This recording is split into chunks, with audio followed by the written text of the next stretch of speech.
بس اتنا کرنا ہے کہ سیدنا ابو بکر صدیق رضی اللہ تعالیٰ عنہ کو حضور سے کیسی محبت تھی، حالانکہ ہم تو بیان کر ہی نہیں سکتے، لیکن کوشش کرتا ہوں کچھ آپ کو سمجھا سکوں، کیونکہ ہم لوگوں کا بھی تو ایک دعویٰ ہے، وہ کیا ہے؟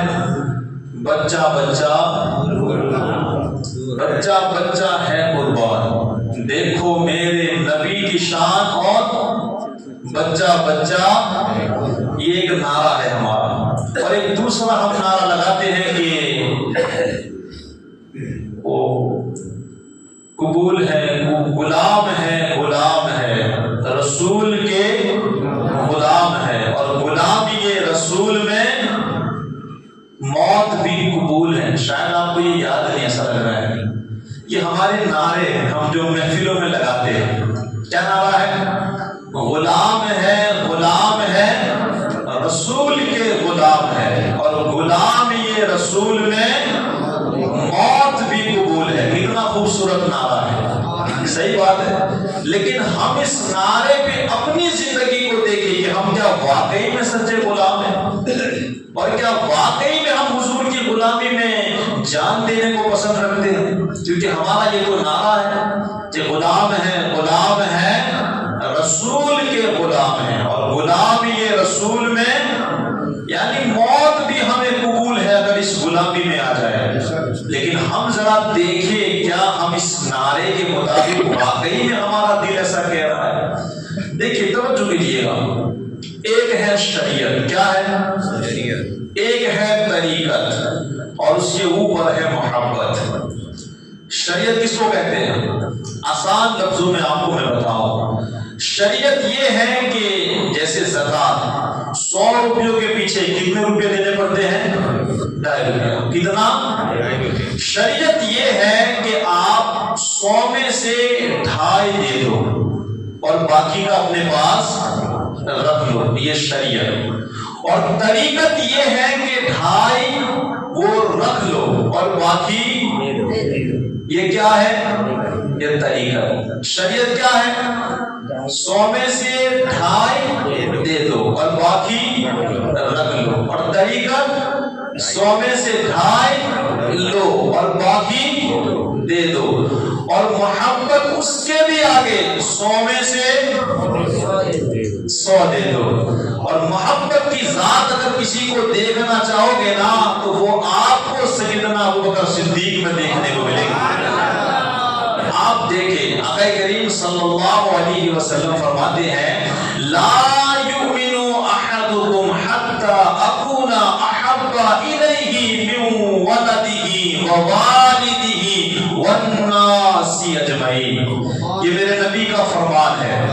آقا فرماتے ہیں بندہ اس وقت تک مومن نہیں ہو سکتا جب تک اپنی اولاد سے زیادہ، اپنے ماں باپ سے زیادہ، اپنے رشتہ داروں سے زیادہ، اپنی جان سے زیادہ مجھ سے محبت نہ کرے، اپنی جان سے زیادہ۔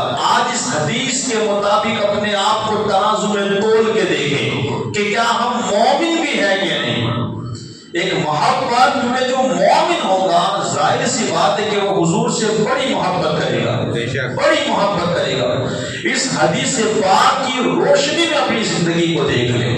لا یؤمن احدکم حتی اکون احب الیہ من والدہ وولدہ والناس اجمعین۔ سب سے زیادہ، چاہے ماں ہو، چاہے باپ ہو، چاہے اولاد ہو، چاہے رشتہ دار ہو، چاہے تمہاری دولت یا پھر تمہاری اپنی جان کیوں نہ ہو، ایک مومن کی شان یہ ہے کہ وہ سب سے زیادہ کس سے محبت کرتا ہے؟ اللہ کے رسول سے، اور وہی مومن ہے۔ ہم جن کا ذکر کرنے کے لیے بیٹھے ہیں نا، دیکھیں ان کی محبت ہے، سبحان اللہ۔ جنگ بدر کا موقع ہے اور سامنے کافروں کا لشکر کھڑا ہے، ادھر حضرت سیدنا ابو بکر صدیق حضور کے ساتھ مسلمانوں میں کھڑے ہیں، اور ادھر باپ اور سامنے کافروں کے لشکر میں ان کا بیٹا کھڑا ہے۔ کون ہے؟ یہ کتنا بڑا امتحان ہے۔ کافروں کی طرف سے لڑنے کے لیے کون آیا؟ اپنا بیٹا۔ حضور صلی اللہ علیہ وسلم سے اجازت چاہی کہ یا رسول اللہ آپ مجھے اجازت دے میں اپنے بیٹے کی گردن اڑا دیتا ہوں. صرف محبت دے کہ حضور سے کیسا پیار ہے. اللہ اکبر. الغرض حضور نے اس وقت اجازت نہیں دی. زندگی گزری، جنگ ختم ہوئی، اللہ نے توفیق دی، آپ کے بیٹے نے اسلام کو قبول کر دیا. باپ بیٹا ایسے بیٹھے ہوئے تھے، باتیں کر رہے تھے. بیٹے کا نام ہے عبد الرحمن رضی اللہ. اب تو صحابی بن گئے ہیں. باتیں کرتے کرتے ایک بات نکل پڑی. بیٹے نے کہا کہ ابا حضور آپ کو معلوم ہے جنگ بدر میں آپ کے خلاف آیا تھا. کہاں بیٹا معلوم ہے. کہاں اس جنگ میں لڑائی کرتے کرتے آپ میری تلوار کے نیچے بھی آ گئے تھے. آپ کو معلوم ہے. کہاں ہاں پتا ہے. کہاں میں نے باپ سمجھ کے خون کے رشتے کا خیال کرتے ہوئے آپ کو چھوڑ دیا. اتنا کہنا تھا. حضرت سیدنا ابوبکر صدیق جلال میں آئے اور آنے کے بعد کہا بیٹا تو نے خون کا رشتہ دیکھ کر مجھے چھوڑ دیا. اگر تو میری تلوار کے نیچے آتا میں یہ نہ دیکھتا کہ تو میرا بیٹا ہے، بلکہ میں یہ سمجھ کے تیری گردن اڑا دیتا کہ تو دشمن رسول ہے. یہ کیا ہے؟ یہ محبت ہے. دیکھیں اولاد سے زیادہ ابوبکر صدیق کو کس سے پیار ہے؟ حضور سے پیار. اگر کافروں کی طرف سے بھی ان کا بیٹا آئے وہ بھی اس کی زندگی برداشت نہیں کرتے. اور ایک آج ہم ہیں اپنی اولاد کے لیے حضور کے جو فرمان ہے نا ہم ان کے خلاف چلے جاتے ہیں. اپنی اولاد کے لیے کہا کیا کرے، گزارا نہیں ہوتا، حرام کمانا پڑتا ہے. اولاد ہے بھائی، اولاد اپنی جگہ، مگر تمہارے نبی نے منع کیا ہے. تمہارے نبی نے تمہیں روکا ہے کہ تمہیں حرام کمانی نہیں. اولاد اتنی پیاری ہے کیا حضور سے بھی زیادہ پیاری ہے کہ آپ اولاد کی خاطر حضور کے فرمانوں کو بھی چھوڑ دو. تمہارے نبی نے تو کہا ہے کہ اپنی اولاد کی اچھی تربیت کرو. آج اولاد حرام چیزوں کے لیے روتا ہے، ماں باپ رونا برداشت نہیں کرتے، وہ حرام چیزیں لا کر کے دے دیتے ہیں. چاہے وہ پٹاخے ہو، چاہے پتنگ اڑا ہو، چاہے ڈی جے میں ناچنا ہو یا کوئی بھی چیز ہو، ایسی حرام کی چیز. کبھی کبھی روتے ہیں بچے سیریلیں فلمیں دیکھنے کے لیے، وہ بھی ماں باپ لا کر کے دے دیتے ہیں. ہم اپنے آپ کو یہاں دیکھیں، یہ ہمیں نبی سے پیار ہے، یہ محبت ہے کہ ہمارے نبی جن چیزوں سے ہمیں روکتے ہیں وہی چیز ہم اپنی اولاد کو کرنے کے لیے دیتے ہیں. ہم ان کی ہیلپ کرتے ہیں. خدا اپنے نبی سے پیار کرے. ابوبکر صدیق کو دیکھے، اولاد سے زیادہ کس سے پیار ہے آپ کو؟ حضور سے. اور جب یہ محبت کی تو اللہ نے کیا مقام دیا آج دنیا دیکھ رہی ہے. یہ تو ہوئی بیٹے کی بات. ایک مرتبہ لوگوں میں شور ہوا کہ ابوبکر صدیق نے اپنے باپ کو تھپڑ مار دی. کیا کی؟ تھپڑ مار دی. یہ فیصلہ گیا حضور کی بارگاہ میں. کہا اے ابوبکر تم نے واقعی میں تھپڑ مار دی ہے؟ کہا ہاں یا رسول اللہ صلی اللہ علیہ وسلم. کہا تم نے ایسا کیوں کیا؟ تم کو ایسا نہیں کرنا تھا. کہا کہ یا رسول اللہ یہ مجھے بولے ہوتے تو ٹھیک تھا، انہوں نے آپ کے بارے میں کہا. اس وقت آپ نے اسلام، ابھی ابوبکر صدیق کے ابو نے اسلام قبول نہیں کیا تھا. اس وقت حضور کے بارے میں کوئی ایسے الفاظ بولے جو آپ کو پسند نہ آئے. ابو بکر نے کہا آقا یہ تو تھپڑ ماری ہے، اگر تلوار ہوتی تو میں گردن اڑا دیتا. کیا اڑا دیتا؟ کون کھڑا ہے سامنے؟ سامنے کون ہے؟ صحابہ. لیکن حضور کے معاملے میں کوئی خلاف ورزی کرے یہ آپ کو پسند بالکل نہیں. ہمارے حالات یہ ہیں کہ شادی ہو، اگر پھپھو خالہ یہ کہے نا کہ ڈی جے نہیں لاؤ گے تو میں نہیں آؤں گا، لوگوں کو حضور کی فکر نہیں، لوگوں کو ان خالوں کی فکر ہے، لوگوں کو ان ماموں کی فکر ہے، ان رشتہ داروں کی، ان دوستوں کی فکر ہے جو ناچنا اور نچانا جانیے. یہ حضور سے ہمیں پیار ہے. آپ بتائیں ابو بکر کی محفل میں بیٹھے ہیں، کیا میسج دے رہے ہیں وہ؟ حضور کے خلاف اگر بیٹا جائے تو ایسا بیٹا ہمیں نہیں چاہیے. اگر حضور کے خلاف باپ جائے تو ایسے باپ کی کوئی ضرورت نہیں، کیونکہ ہمیں ایمان دینے والا ہمارا باپ نہیں، مدینے والے مصطفیٰ ہے. ہمیں جنت دینے والا ہمارے رشتہ دار نہیں. کون ہے؟ ہمیں مدینے والے مصطفیٰ دیں گے. ہمیں قبر کے اندھیرے سے کون بچا سکتا ہے؟ وہ مدینے والے مصطفیٰ ہیں. آپ بتائیں پل صراط پر جب آپ گزرو گے آپ کو وہاں کون بچائے گا؟ ہے کسی سے امید؟ کسی لیڈر سے، کسی دوست سے، کسی خاندان والے سے؟ کسی سے نہیں. کسی کو بھی پوچھو لوگ یہی کہیں کہ کاش ہمیں حضور وہاں بچائیں گے. تو ہم جن سے لو لگا کے بیٹھے ہیں آج ان کی اتنی نافرمانی، وہ بھی دنیا والوں کے لیے، کئی دوستوں کے لیے، کئی خاندان والوں کے لیے. ابو بکر صدیق نے یہ پیغام دیا نبی کے خلاف کوئی بھی جائے آپ کو گوارا. ایک بہت بڑا اور میسیج میں آپ کو دیتا چلوں. آج دیکھیں اکثر گھروں پر جو بیٹیاں بیٹھی ہیں نا وہ ماں کی وجہ سے. کس کی وجہ سے؟ ماں کی وجہ سے. ایک ظاہر سی بات ہے کہ شوہر اور بیوی یہ لوگ ساتھ میں رہیں گے تو کبھی تو میں تو ہونی ہی والی ہے. 24 گھنٹے کی ان کی زندگی ہے. کبھی شوہر کا کام بیوی کو نہ پسند آئے، کبھی بیوی کا کام شوہر کو نہ پسند آئے، کبھی شوہر ٹینشن میں ہو بیوی کچھ کہہ دے. ہو سکتا ہے کہ شوہر غصے میں آ جائے، بیوی کی طبیعت ٹھیک نہ ہو، شوہر ایسا کچھ کام کرے کہ اس کو گوارا نہیں ہے، وہ کبھی غصے میں آ جائے. اور کبھی ان کی کیا ہوتی ہے؟ لڑائی جھگڑا ہوتا ہے. اس وقت ان کا ایک دشمن شیطان تو تیار ہی رہتا ہے کہ کسی طرح ان کا جھگڑا ہو اور ان کے بیچ میں دیوار کھڑی ہو جائے، ان کی طلاق ہو جائے. اور اگر جھگڑا ہوتا ہے، جو چیز دیکھی ہے نا آج اس دنیا میں وہی سنا رہا ہوں. آج سے سیدنا ابو بکر صدیق کا فیضان لے کے جائے، کچھ پوائنٹ کچھ میسج لے کے جائے تو کیا ہوتا ہے؟ لڑکی سیدھا فون باپ کو نہیں کرتی نہ بھائی کو، بلکہ وہ زیادہ تر اپنی ماں سے بات کرتی ہے. کس سے بات کرتی ہے؟ اپنی ماں سے. ماں مجھے یہاں اچھا نہیں لگتا، یہ لڑائی جھگڑے کرتا ہے، مجھے لینے آ جاؤ. اور ماں بھی ماں ہوتی ہے، کہاں اس کو پڑی ہوتی ہے کہ بیٹی کا بعد میں کیا ہونا ہے. وہ بھی فوراً اس کے شوہر سے کہتی ہے جاؤ جا کر اپنی بچی کو. ہوتا ہے کہ نہیں ایسا آپ نے دیکھا ہے؟ بولے نا اونچی آواز. میں نے یہ چیز دیکھی ہے اس لیے سنا رہا ہوں. اب یہاں پر وہ بیچارہ شوہر بھی کیا کرے؟ جا کر بچی کو، اس کی بھی چلتی. اللہ نے تو حاکم بنایا ہے. اگر گھر کے یہ جو فیصلے مردوں کے ہاتھ میں مکمل ہوتے نا تو آج یہ جو خرافات ہے نا وہ نظر نہیں آتی. اللہ نے تو قرآن میں کہا الرجال قوامون علی النساء، میں نے مردوں کو عورتوں پر کیا بنایا ہے؟ حاکم بنایا. حکومت تو مرد کو کرنی چاہیے لیکن کون کرتی ہے؟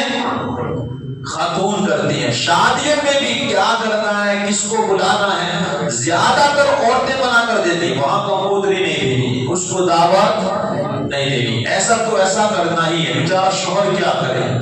اللہ نے حاکم بنایا ہے تو حاکم رہے.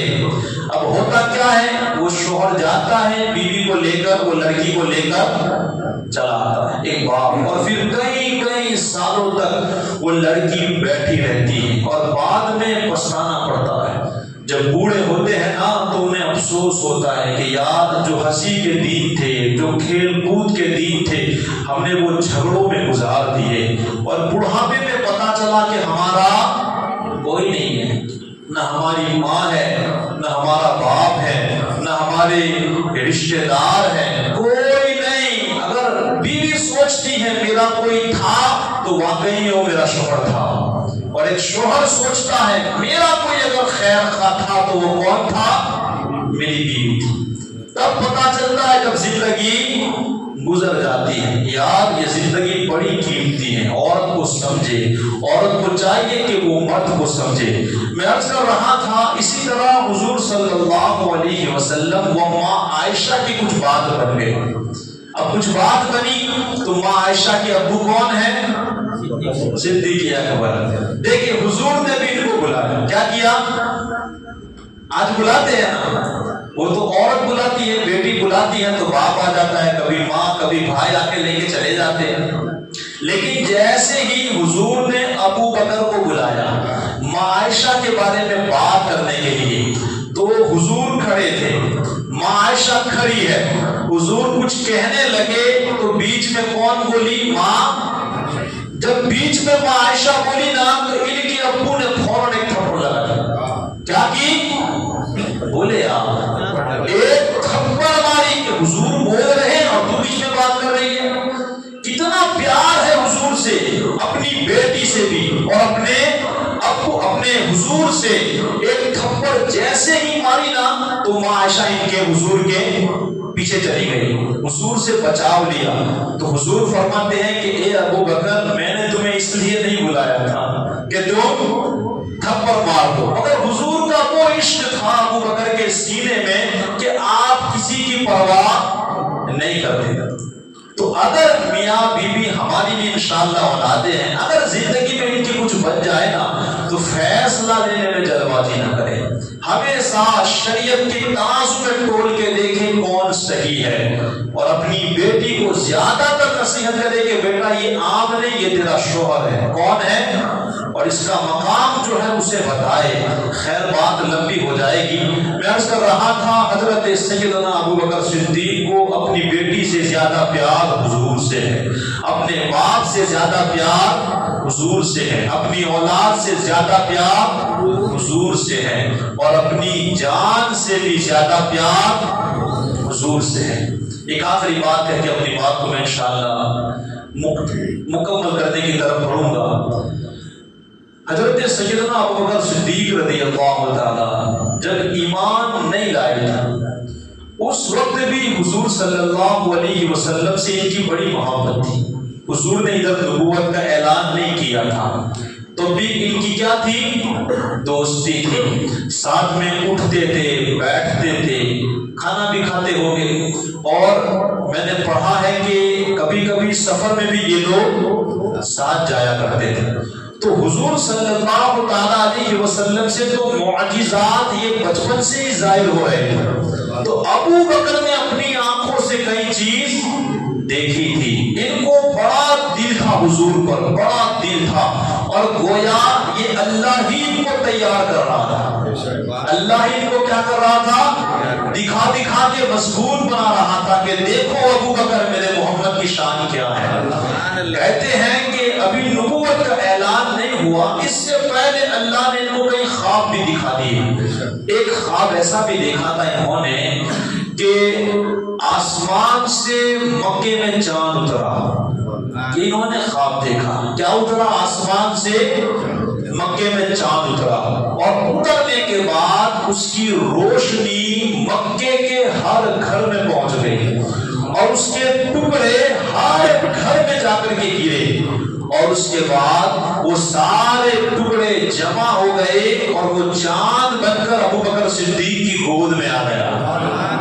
آپ نے یہ خواب دیکھا، اب پڑھے لکھے جو لوگ تھے ان کو یہ خواب سنایا تو اس کی تعبیر یہ بتائی کہ اے ابو بکر، اس کا مطلب یہ ہے کہ جلد ہی جس نبی کی اوپر والوں نے بشارت دی ہے نا، نبیوں نے اور بڑے بڑے لوگوں نے، وہ کعبے میں جلد ہی ظاہر ہونے والا ہے۔ کیا ہونے والا ہے؟ جلد ہی وہ اپنی نبوت کا اعلان کرے گا۔ اور جب حضرت سیدنا ابو بکر صدیق کو پتا چلا کہ حضور نے نبوت کا اعلان کر دیا، آپ گئے، کوئی معجزہ طلب نہیں کیا، بس کہا کہ آپ نے نبوت کا دعویٰ کیا، کہا ہاں آپ سچے دل سے کلمہ پڑھ کے مسلمان ہو گئے، سچے دل سے کلمہ پڑھ کے مسلمان۔ اور پھر جو انہوں نے حضور سے وفاداری کی ہے نا، اللہ اکبر، اتنے خوبصورت یہ واقعات ہیں کہ سننے لائق ہے، لیکن بات بڑی لمبی ہو جائے گی، میں صرف ایک واقعہ کہہ کے اپنی بات کو ختم کروں گا۔ آپ سوچیں آج یہ دور ہے، کتنے مسلمان ہیں؟ گن سکتے ہیں ہم؟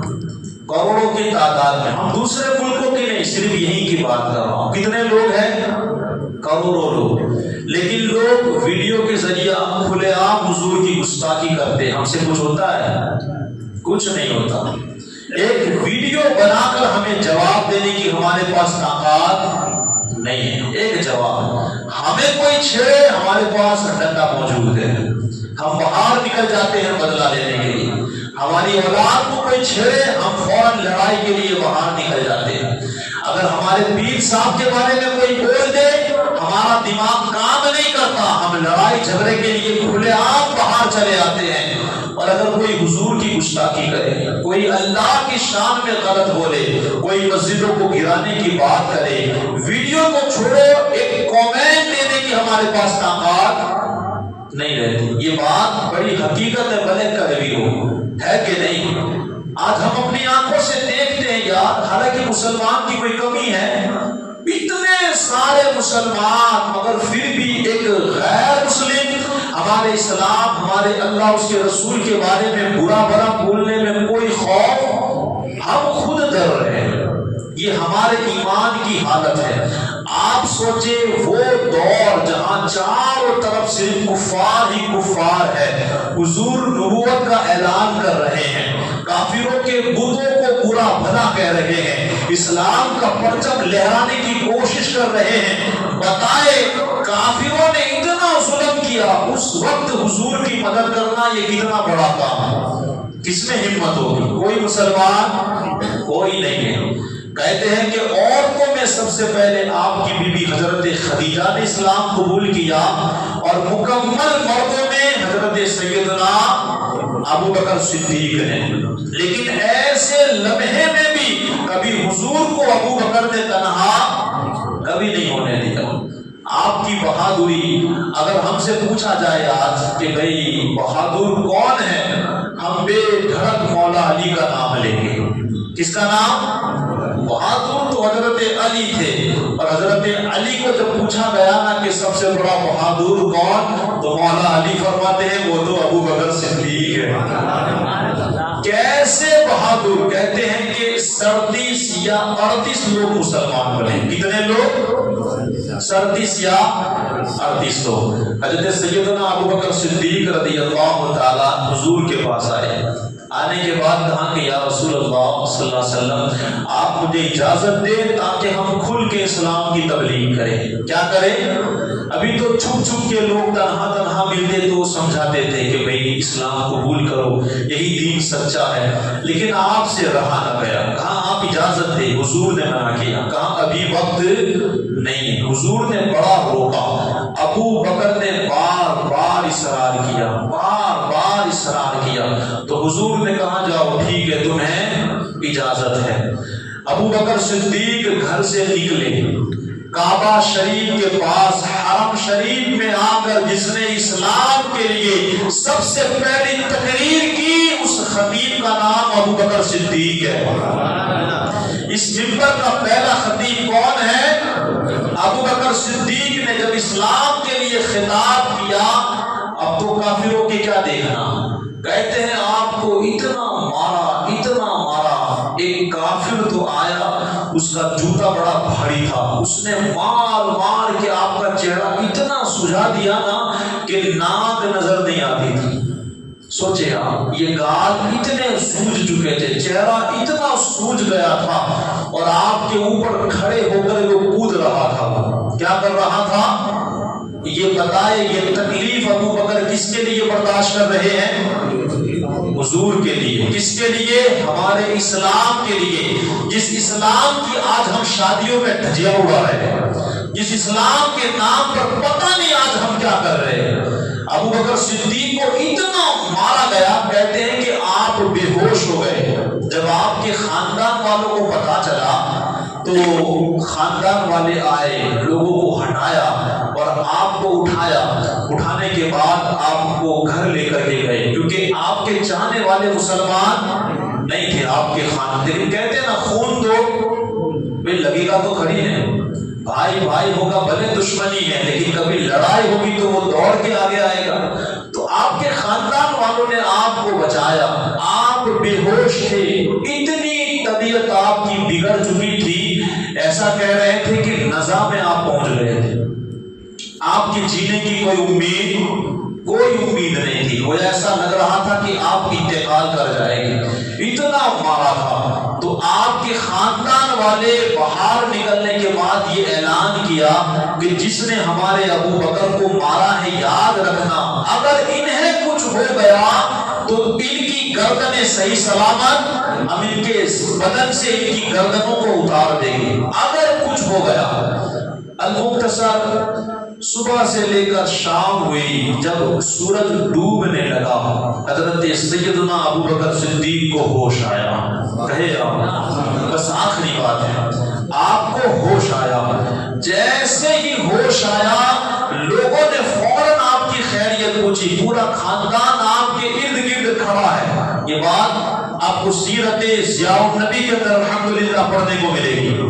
کہتے ہیں کہ آپ کا پورا خاندان کہاں کھڑا تھا؟ آپ کے ارد گرد کھڑا تھا. اب لوگ بڑے خوش ہو گئے کہ یار دیکھو حضرت سیدنا ابو بکر صدیق کو ہوش آیا. لوگوں نے کیا پوچھا؟ اللہ اکبر. قبیلے والے آپ کو بلاتے تھے، آپ کے ساتھ بات کرنے لگے قبیلے والے، لیکن حضرت سیدنا ابو بکر صدیق کی زبان سے جو سب سے پہلے جملہ نکلا، آپ نے کہا ما فعل رسول اللہ صلی اللہ علیہ وسلم. بولے آپ کیا محبت کی ہے ابو بکر نے، اور آج ہم کہاں کھڑے ہیں. نماز میرے نبی کی آنکھوں کی ٹھنڈک، لیکن ہم فجر میں اٹھ نہیں پاتے. عشاء پڑھے بغیر ہمیں نیند آ جاتی ہے. اللہ خیر کرے. کہتے ہیں کہ حضرت ابو بکر نے سب سے پہلے یہ جملہ کہا ما فعل رسول اللہ صلی اللہ علیہ وسلم. یہ بتائے کہ میرے آقا میرے ہادی کا کیا حال ہے. خود بے ہوش ہے، چہرہ سوج گیا ہے، نہ کھانا کھایا نہ پانی پیا ہے، موت کے منہ سے باہر آ رہے ہیں. سماج والے کھڑے ہیں مگر کسی کی فکر، اور ہمیں آج کس کی فکر ہے؟ دنیا کیا کہے گی، اب وہ کیا کہے گا. اب بتائیں نا، دنیا میں آپ لوگوں کو اپنی تکلیف بتا کر کے دیکھیں، آپ کے پاس کوئی نہیں کھڑا رہے گا. کوئی بہت زیادہ تعریفیں کرے تو کچھ نہیں کرنا ہے، بس دوبڑے سنانے کہ بھائی کیا کرے، پیسے نہیں ہے، تھوڑا بہت ضرور. وہ بندہ مجھے کام ہے، میں ابھی آیا، وہ یہی سوچے گا کہیں میرے پاس نہ مانگ لے. یہ تو حال ہے خاندان والوں کا.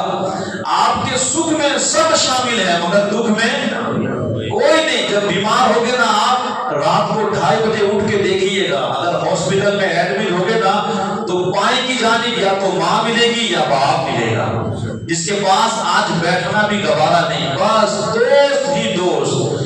پارٹی ہو دوست زندہ باد، ہوٹل ہو دوست زندہ باد، فون ہو دوست زندہ باد. اللہ خیر کرے. تو حضور صلی اللہ علیہ وسلم کے بارے میں ابو بکر نے کہا کہ میرے آقا کا کیا حال ہے.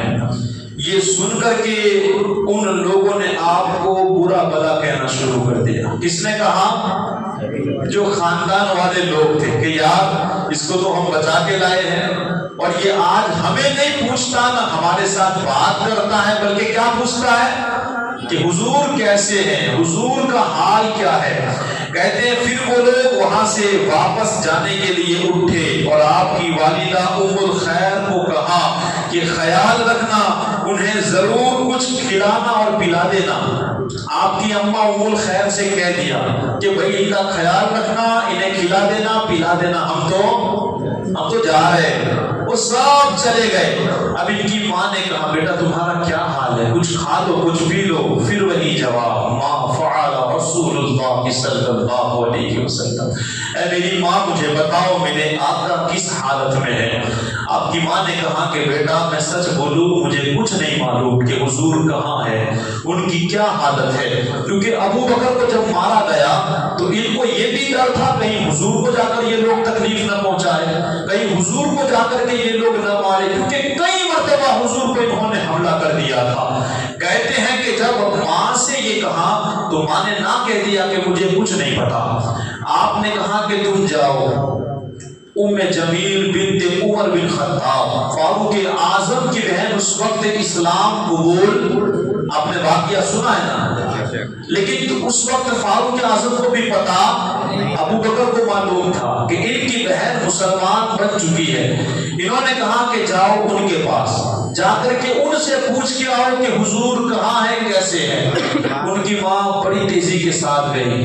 ام جمیل سے جب پوچھا نا کہ بتاؤ محمد مصطفیٰ کیسے ہے، وہ ڈر گئی کیونکہ انہیں ایسا لگا کہیں انہیں نہ پتا چل گیا ہو کہ میں مسلمان ہو گئی. کیونکہ سب ایمان اپنا چھپا رہے تھے اتر گئی. انہوں نے کہا کہ دیکھو میں نہ تو ابو بکر کو جانتی ہوں نہ میں محمد مصطفیٰ کو جانتی ہوں, میں کسی کو نہیں جانتی. کہا کہ تمہارا بیٹا کہاں ہے؟ کہا وہ بے ہوش, ابھی ہوش آیا ہے تکلیف میں. کہا چلو میں تمہارے بیٹے کے پاس چلتی ہوں. جب آپ وہاں گئے ابو بکر صدیق کو اس حالت میں دیکھا, وہ رو پڑے اور آنسو نکل گئے اور کافروں کو برا بھلا کہنے لگے, وہ فاسق, وہ فاجر, وہ کافر لوگ تمہاری کیا حالت بنا کے رکھی ہے. پھر یہی بات حضرت ابو بکر صدیق نے کہی, ما فعل رسول اللہ صلی اللہ علیہ وسلم. اے ام جمیل یہ بتاؤ کہ حضور کہاں ہے, کیسے ہیں؟ اب ام جمیل نے ایک مرتبہ ان کی اماں کی طرف دیکھا, کہا یہ کھڑے ہیں میں کیسے بتاؤں. تو ابو بکر نے کہا کہ تم میری ماں کی فکر نہ کرو, تم بتاؤ. تو ام جمیل نے کہا کہ الحمدللہ حضور بالکل ٹھیک ہے, حضور بالکل صحیح ہے, ابھی بھی آپ کو اطمینان نہیں ہوا. کہا کہ چلو مجھے حضور کے پاس لے کر کے جاؤ, میں اپنی آنکھوں سے دیکھوں گا نا کہ حضور ٹھیک ہے تبھی مجھے اطمینان آئے گا. کہتے ہیں کہ جب آپ نے باہر جا کر کے دیکھا تو دیکھا کہ لوگ آنے جانے والے لوگ آ رہے تھے, لوگ جا رہے تھے. تو ام جمیل کو یہ اچھا نہیں لگا کہ میں ان کو ایسی حالت میں لے کر کے جاؤں. جب تھوڑی رات گزری دیکھا کہ اب آنا جانا سب کچھ بالکل بند ہو چکا ہے, تو آپ ٹیکے کے سہارے آپ کی ماں اور ام جمیل فاروق اعظم کی بہن وہ لے کر کے حضور کے پاس گئی. جب حضور کے پاس گئی, حضور نے ابو بکر کو دیکھا, بتائے کیا گزری ہوگی, چہرہ سوج چکا ہے, حضور کی آنکھوں سے بھی آنسو نکل گئے ہوگے.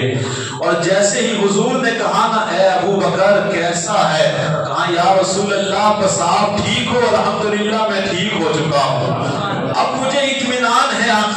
آقا یہ میری ماں ہے, اب اس کے لیے دعا کرے اللہ اسے بھی اسلام کی برکت عطا فرمائے.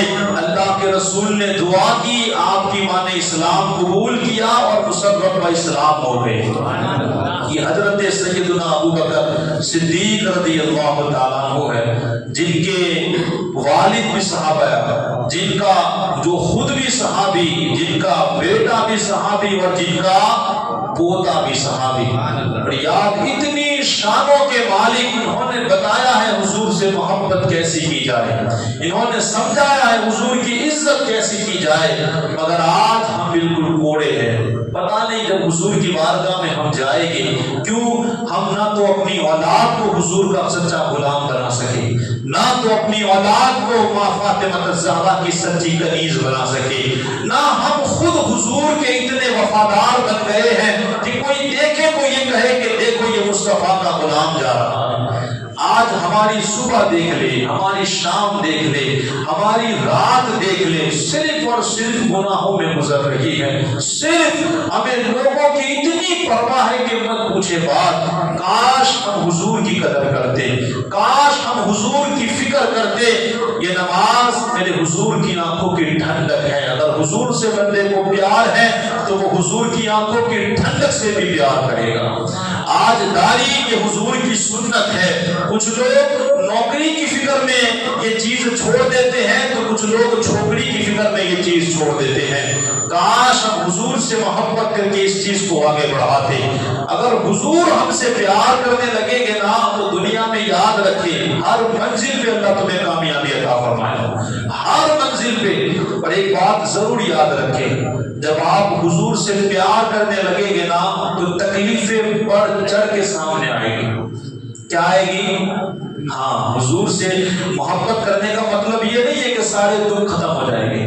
یاد رکھیے گا, ایک بندے نے کہا تھا نا حضور سے میں آپ سے بڑا پیار کرتا ہوں. کہاں سوچ لو, کہاں بڑا پیار کرتا ہوں, کہاں سوچ لو, کہاں سوچ لیا مجھے بڑا پیار ہے, کہاں تیار ہو جا, تیری طرف تکلیفیں تیزی کے ساتھ بڑھ رہی ہیں.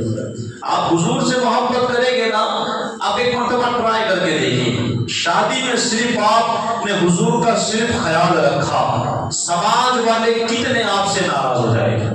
کتنے لوگ جن رسم و رواج کو تم نے اگر چھوڑا نا, یا تم نے سامنے والے کی فکر کی اور اپنے حساب سے سے کام کیا کہ نہیں اگر میرا لڑکا ہے سامنے والی لڑکی کو کوئی تکلیف نہ پڑے، ہماری طرف سے کوئی مانگے نہیں ہوگی، ہم اس طرح شادی کریں گے جس طرح مصطفیٰ کو پسند ہے۔ خاندان والے کتنوں کو مرچیا لگے، کتنوں کو مرچیا، کیونکہ آپ جس طرح حضور کی طرف بڑھیں گے تو پھر تکلیفیں بھی آپ کی طرف بڑھنا ہی پڑتا ہے۔ مگر یہ زندگی بڑی چھوٹی ہے، تھوڑی ہے، اس کی فکر چھوڑ دے، اس آخرت کی فکر کرے جو کروڑوں سال کی زندگی ہے، اس قبر کی فکر کرے جہاں نہ دوست ہے، جہاں نہ ماں ہے نہ باپ، کوئی نہیں، اگر وہاں کسی کو آنا ہے تو وہ آمینہ کا لال ہے۔ اس میزان، اس ترازو کی فکر کرے جب نام اعمال ہمارے ہاتھوں میں دیا جائے گا۔ امید ہے اگر آج حضور کے وفادار بن کے زندگی گزارے گے نا، اگر کل تمہارا نام اعمال کم بھی ہوا انشاءاللہ حضور وہاں آ کر کے بچا لیں گے۔ جب پل صراط سے تم گزرو گے نا کوئی کام آنے والا نہیں ہے۔ بس میری تقریر کا مقصد یہی ہے کہ حضور کے لیے بھلے دنیا ناراض ہو جائے، ناراض ہو جانے دو، لیکن دنیا کے لیے کبھی اللہ اس کے رسول کو ناراض مت کرو، دوستوں کے لیے کبھی اللہ اس کے رسول کو ناراض کبھی مت کرو۔ یہ دنیا والے یہ تھوڑے وقت کے لیے ہیں، اللہ اس کا رسول ہمیشہ کے لیے، ہمیشہ کے لیے۔ اس پل صراط پر بھی ہمیں آمینہ کا لال کام آنا ہے۔ آپ سوچیں یہ گرمی برداشت نہیں ہوتی، محشر کی گرمی میں کون ہے جو ہماری مدد کرے گا؟ کیا کوئی دوست آئے گا؟ کیونکہ آج ہمارے گناہ یہی تو ہے، کبھی دوستوں کی وجہ سے گناہ ہو رہے ہیں، کبھی خاندان والوں کی وجہ سے، کبھی بیوی کی وجہ سے، کبھی بچوں کی وجہ سے۔ اس محشر کی گرمی سے اگر کوئی بچانے والی ذات ہے وہ اللہ اس کے رسول کی ذات ہے۔ اگر ہم ان کے ہو کر کے زندگی گزاریں گے تو انشاءاللہ وہ ہمیں ضرور بچائے گی۔ تو اپنی آخرت کی فکر کرے، دنیا کی فکر چھوڑ دے، دنیا اللہ پر چھوڑ دے، وہ کافی ہے، وہ کافی ہے۔ آخرت کی فکر ہمیں خود کرنی ہے۔ اللہ نے آخرت کی ذمہ داری نہیں لی، اللہ نے دنیا کی ذمہ داری لی ہے۔ وَمَا مِن دَابَّةٍ فِي الْأَرْضِ إِلَّا عَلَى اللَّهِ رِزْقُهَا۔ دنیا کے رزق کی ذمہ داری کس نے لی ہے؟ اللہ نے۔ جتنی تمہیں زندگی دی ہے اس کی ذمہ داری کس نے لی ہے؟ اللہ نے۔ وہ اس پہ چھوڑ دے، ہمیں جو کام سونپا ہے آخرت کا ہم اس کی فکر کریں۔ بس یہی باتیں کچھ تھیں، وقت بھی کافی ہو چکا ہے۔ حضرت سیدنا ابوبکر صدیق رضی اللہ تعالیٰ عنہ کا بہت بڑا مقام ہے، انہوں نے اللہ سے بڑا پیار کیا ہے۔ ایک آخری جملہ، خطروں والی رات، خطروں والی رات، حضور کے بستر پہ جو سوئے نا اس کو علی کہتے ہیں۔ اس کو کیا کہتے ہیں؟ خطروں والی رات جو حضور کے بستر پہ سو جائے اس کو علی کہتے ہیں، لیکن انہی خطروں والی رات حضور جس کی گود میں سر رکھ کر کے سوئے اس کو ابو بکر کہتے ہیں۔ یہ شان ہے مولا ابو بکر کی۔ تو الحمدللہ ان کے غلام بن کر کی زندگی جیے، ان کے بتائے ہوئے طریقے کے مطابق زندگی جیے۔ دعا ہے اللہ تبارک و تعالیٰ مجھے اور آپ کا ہمیشہ اسی طرح محفل سجانے کی اللہ توفیق عطا فرمائے۔ اللہ آپ کے فیضان سے ہم سب کو مالا مال فرمائے۔ اللہ تبارک و تعالیٰ ہم سب کی حاضری قبول و مقبول فرمائے۔